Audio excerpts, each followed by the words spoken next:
চরকাও union. সরকার union, জি। কয় নং word এটা? এটা 9 নম্বর ওয়ার্ড। তো এই টোটাল খালটা সরকারের মধ্যেই পড়ছে? হ্যাঁ, চরকাও ইউনিয়ন খাল। কালীবাড়ি খাল, হ্যাঁ রেড শুরু করে কালীবাড়ি খালে শেষ হয়েছে। হ্যাঁ হ্যাঁ। আচ্ছা ভাই, ধন্যবাদ।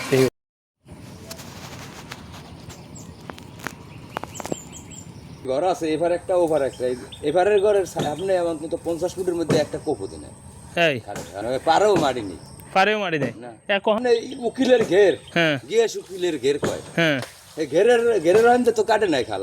এই সাইড ও সাইড যেরা মেরা আর হ্যাঁ যাই দেখেন। এই দুই জায়গায় এই খাল কাটে নাই। খালটার নাম কি নামে পরিচিত? কালীবেড়ি খাল। কালীবাড়ি। কর্ণকাঠি কালীবেড়ি খাল।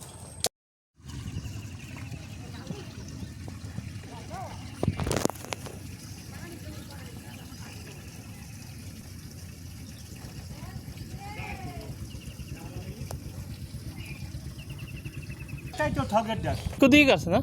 কবে কাটছে? এক দেড় মাস আগে। এই হ্যাঁ, রাস্তা করলে গাছপালা সব কাটতে সেটা হয়ে যায়। আর ওখান দিয়ে কাটাই নেই। ওই সামনে ওইটা এই বিল্ডিং এইটা? না, এইটা লগে এইটা লগেরটা। কর্ণকাটি কোন জায়গা? হ্যাঁ, পূর্ব কর্ণকাটি। তো এই খালটা কবে কাটছে? আগে তো কোরবানির আগে কাট খালটা এখান দিয়ে কাটলো না কা? আমরা কেমন করতে এই রে কে আর ঘের কে আর গিয়ে শুকিলে গিয়া শুকিলের কত বাজছে? ওটা তো টোটাল খালের মধ্যে, এটা ভাঙ্গার কথা না? না, ওই রং দিলে ওটা তো ভাঙবে, সেই জন্য ওই রংটা দিস। মানে ওই রং দেশে রইয়াও গেছে।